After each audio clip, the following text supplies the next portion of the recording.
com o Senhor neste domingo, né? E vamos crer que o Senhor ele vai continuar operando na vida dos irmãos. Amém ou não amém?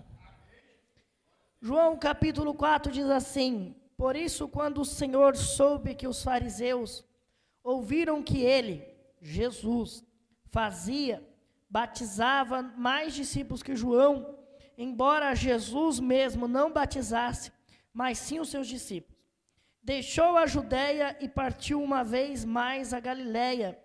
Entretanto, era-lhe necessário atravessar por Samaria. Assim chegou a uma cidade de Samaria, chamada Sicar, perto das terras de Jacó, dera seu filho José. Havia ali a fonte de Jacó. Jesus, todavia, cansado da viagem, sentou-se à beira do poço. Isso aconteceu por volta da hora sexta.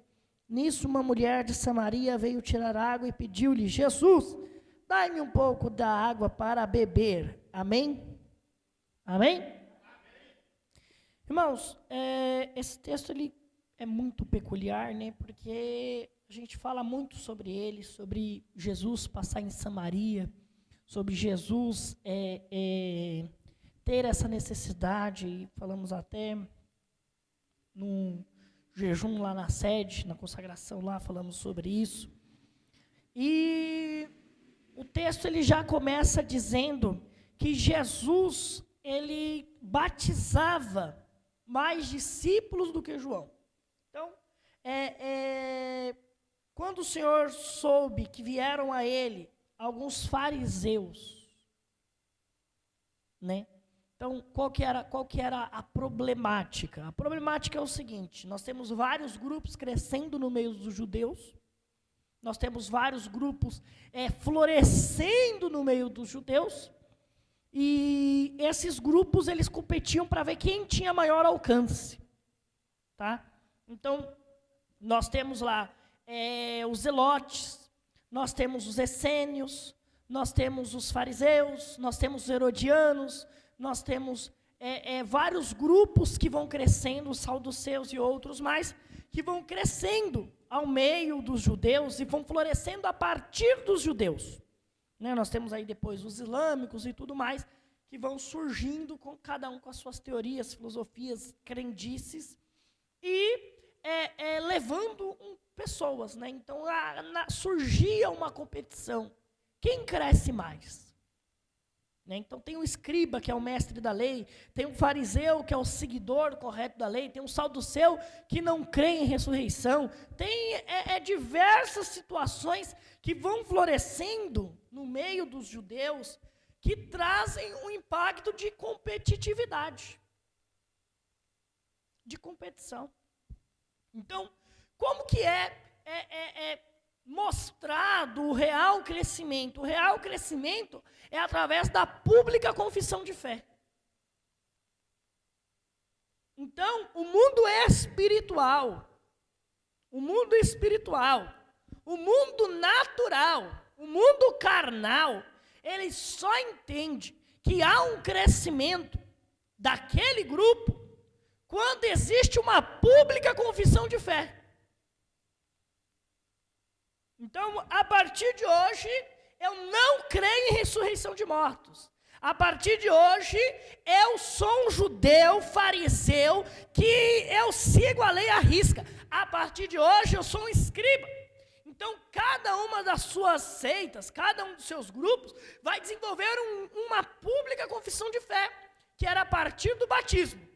Então, cada uma dos seus grupos, dentro da religião judaica, vai desenvolver uma forma de tornar público a sua confissão de fé.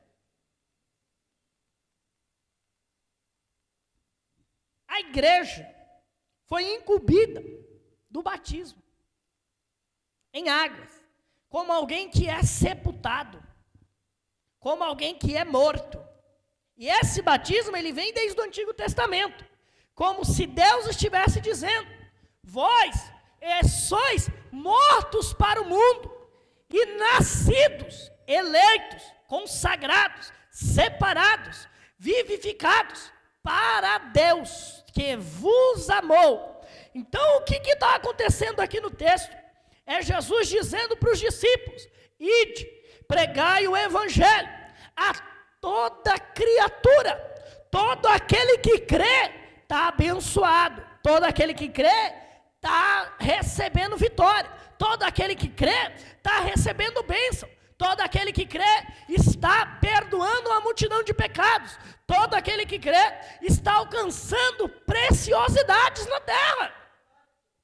Mas, para alcançar preciosidades no céu, não basta só crer. Tem que crer e batizar. Por que batizar? Porque quando ele batiza, ele morre para o mundo. Quando ele batiza, ele morre para a sua natureza. Quando ele batiza, ele diz: não vivo mais eu, mas Cristo vive em mim. O que Jesus está dizendo é: vocês precisam batizar para gritar para o inferno, para gritar para Satanás, para gritar para os seus demônios: eu a partir de agora tenho um dono, eu a partir de agora tenho um Senhor. E é por isso que nós dizemos na confissão de fé: você crê que Jesus Cristo é o teu Senhor? Então diga: Jesus meu Senhor, Jesus meu Senhor, Jesus meu Senhor, aleluias. Então o batismo, ele profere ao mundo espiritual: eu tenho um dono, eu tenho um dono, eu tenho um dono. Porque vós éramos como ovelhas perdidas, vós eras desgarrados, vós eram largados, mas agora tem pastor. Aleluia. A verdade categórica é que Jesus disse para os discípulos: vocês podem batizar em meu nome. Eu não vou batizar, porque eu vim pregar. Eu quero cuidar de crer.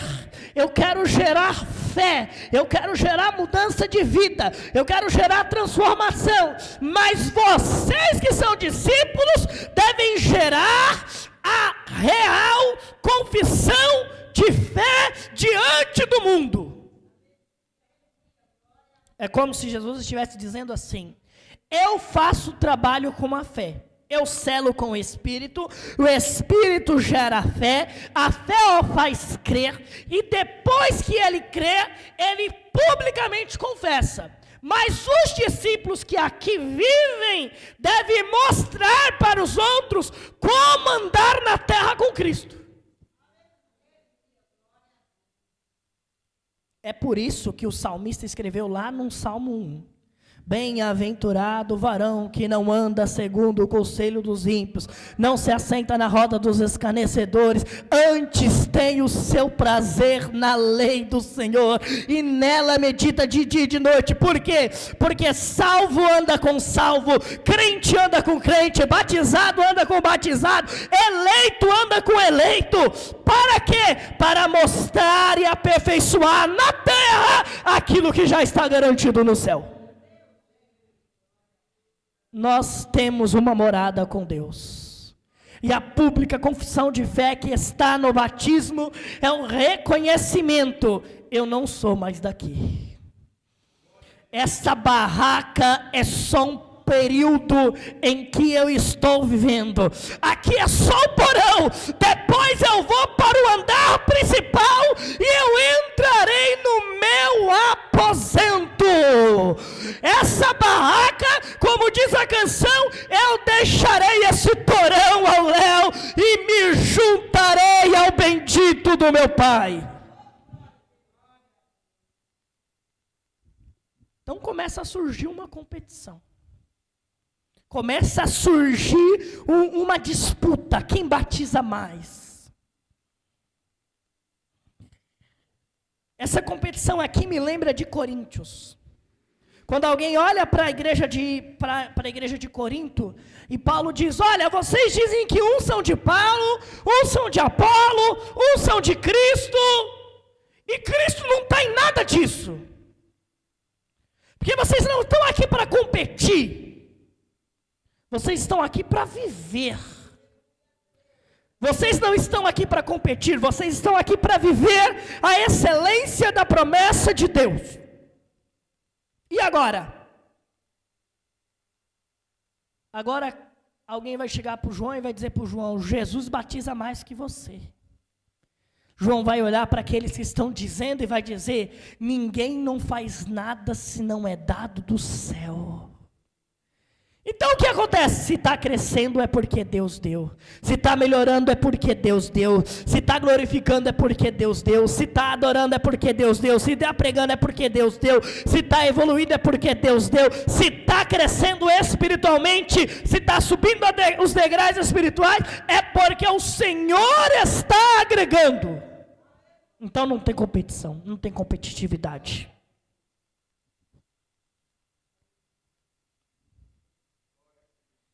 Jesus deixou a Judéia para a Galileia. Ele está falando sobre conforto aqui. O autor, o João, ele está falando sobre conforto. O discípulo do amor, ele está falando sobre abandonar o seu próprio conforto. Então ele sai do ambiente de segurança dele, ele sai do ambiente de proteção dele, e vai para onde ele precisa estar. Era necessário dar um ar de precisão, de urgência, de velocidade. Então ele está dizendo: é urgente, é necessário, é preciso e é tudo projeto e plano de Deus. Então, se é pelo projeto e pelo plano de Deus, eu abortarei os meus prazeres. Se é pelo projeto e é pelo plano de Deus, eu abortarei as minhas próprias necessidades. Se é pelo projeto e pelo plano de Deus, eu abortarei as minhas vontades. Se é pelo projeto e pelo plano de Deus, eu abortarei os desejos dessa carne. Se é pelo projeto e pelo plano de Deus, eu abortarei as minhas próprias emoções. Se é pelo projeto e pelo plano de Deus, eu abandonarei o meu conforto, eu abortarei as minhas fragilidades, eu me livrarei de todas elas e irei atender a necessidade do reino de Deus. Abacuque confirma isso no capítulo 3, quando ele diz: ainda que a figueira não floresça, ainda que o produto da oliveira minta, ainda que não hajam vacas nos currais, ainda que as ovelhas sejam arrebatadas à malhada, que os campos não produzam mantimento, todavia eu me alegrarei e exultarei o Deus da minha salvação. Em outras palavras, ele está dizendo: ainda que dê tudo errado, eu continuarei no projeto de Deus. Ainda que dê tudo incerto, eu continuarei no projeto de Deus. Ainda que eu não esteja no meu conforto, eu continuarei no projeto de Deus. Ainda que eu não tenha recebido tudo aquilo que eu preciso, tudo aquilo que eu quero, eu continuarei no projeto de Deus. Eu continuarei no projeto de Deus. Eu continuarei no projeto de Deus.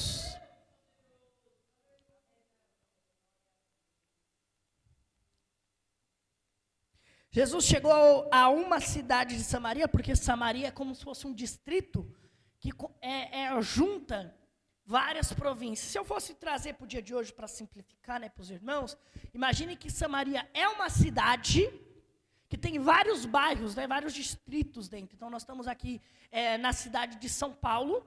São Paulo tem vários bairros dentro. Então, São Paulo tem um bairro chamado Itaim Paulista. Dentro do Itaim Paulista, nós temos vários distritos. Nós temos aqui o Jardim Mabel, nós temos Camargo Novo, nós temos Costa Norte, Oliveira, nós temos vários distritos dentro. Então, Samaria é como se fosse uma cidade que comportava dentro dela outras províncias, outros bairros, se fosse assim dizendo. Então, Jesus ele vai diretamente a Sicar. Por quê? Porque ele entende que no centro de Sicar, a partir de Sicar, era onde tinha a maior aglomeração de problemas. Porque se tem uma coisa que Jesus não faz, é esconder os problemas. A gente tem mania de esconder os problemas. Nós temos mania de usar palavras bonitas, trejeitos, situações para esconder as situações difíceis. E Jesus, quando vem falar conosco, Ele quer exatamente falar sobre a situação difícil. Então, quando a mulher pega o balde e vai dizer o cântaro e vai encher de água, Jesus diz: me dá água. Ela diz: eu não posso falar com você. Olha que situação.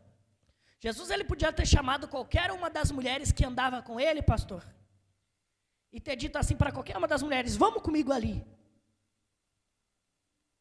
Podia ou não podia? Tinha Maria Madalena, tinha diversas outras que andavam com ele. Ele poderia ter dito: vamos ali, porque eu tenho uma obra para fazer. Mas o versículo 8, diz: pois seus discípulos haviam ido à cidade comprar pão. Ele dispensou os discípulos. Disse: eu vou sozinho. Por quê?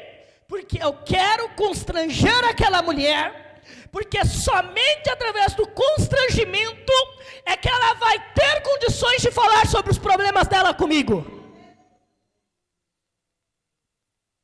Preste atenção nisso. Jesus está criando um cenário na vida dessa mulher de constrangimento, para que ela possa falar com ele sobre os constrangimentos dela.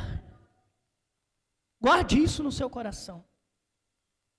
Cristo cria situações de constrangimento para que nós possamos falar com ele sobre os nossos constrangimentos. Olha, você disse bem. Eu não tenho com o que pegar. Mas se você soubesse com quem você está falando, você pediria. E eu daria da água que jorra para a vida eterna. Vai. Pede ao teu marido. Ela não queria tocar na situação. Ela não queria tocar no assunto. Ela não queria falar do problema. E Cristo chama ela e diz: você disse bem que você não tem marido. Porque já teve 5 e o que está com você agora não é teu.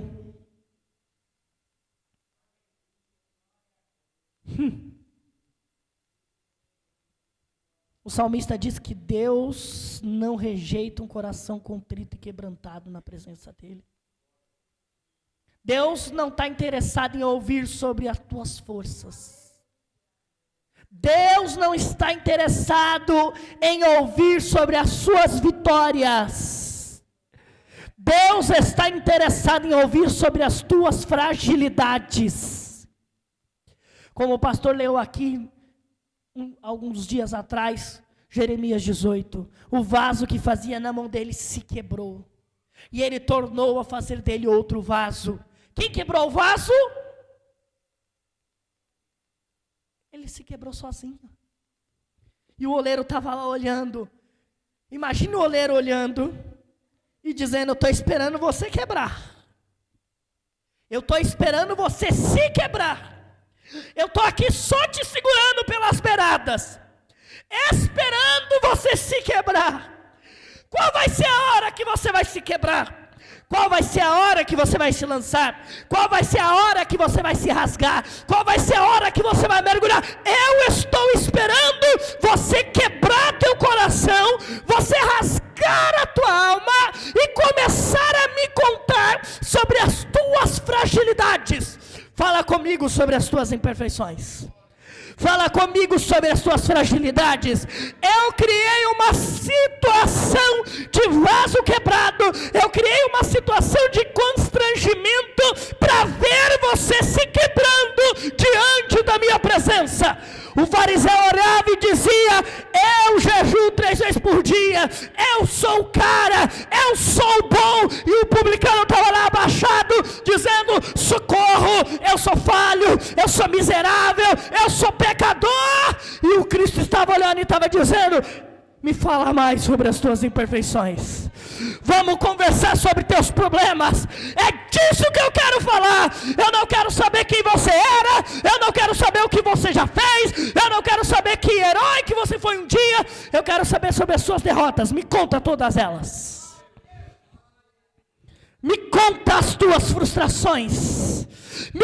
Por que o salmista ele vai cantar e vai dizer: assim como a corça anseia pelas correntes das águas, a minha alma tem sede de Deus, a minha alma tem sede do Deus vivo. E ele vai dizer: quando eu me verei ante a Ele, quando eu vou poder ajoelhar diante da tua face e proclamar e dizer que Ele é meu Deus, porque os meus inimigos riem de mim e perguntam: onde é que está o meu Deus? E quando eu lembro dessas coisas, que a multidão infesta a casa do Senhor, então eu pergunto: por que está batida, ó minha alma? Por que te perturbas dentro de mim? Espera em Deus, pois eu ainda louvarei. É o salmista olhando e dizendo: eu vou cantar ao nome do Senhor, e eu vou falar para Ele que a minha alma está abatida, eu vou falar para Ele que a minha alma está amargurada, eu vou parar de esconder os meus problemas, eu vou parar de esconder as minhas fragilidades, eu vou parar de esconder os meus pecados, eu vou parar de esconder os meus conflitos, eu vou falar para Ele das minhas dores. Eu vou falar para Ele das minhas dificuldades. Ele é o meu amigo com quem eu posso conversar. E Ele está lá de braços abertos. Fala comigo, fala comigo, fala comigo. Eu quero ouvir a tua voz de choro. E é por isso que o escritor diz lá em Jeremias: põe a tua boca no pó, porque talvez ainda haja esperança. E qual é a esperança? Que eu vou contar para o meu pai, e o meu pai vai vir ao meu encontro, porque o anjo do Senhor acampa ao redor do que os teme e os livra. Curva a tua cabeça, feche os teus olhos, que nós oramos agora. Que nós oramos agora. Feche teus olhos, curva a tua cabeça. Andi remaio, suridio remaia. É hora de você falar com Deus sobre a tua pequenez. Remai kiotai. O Espírito de Deus está aqui. O Espírito está em nós, e Ele quer ouvir sobre as nossas limitações, Ele quer ouvir sobre nossas fragilidades, Ele não quer que nós nos escondamos diante de uma situação adversa. Remaio soregai oravassurio remendi arebargia.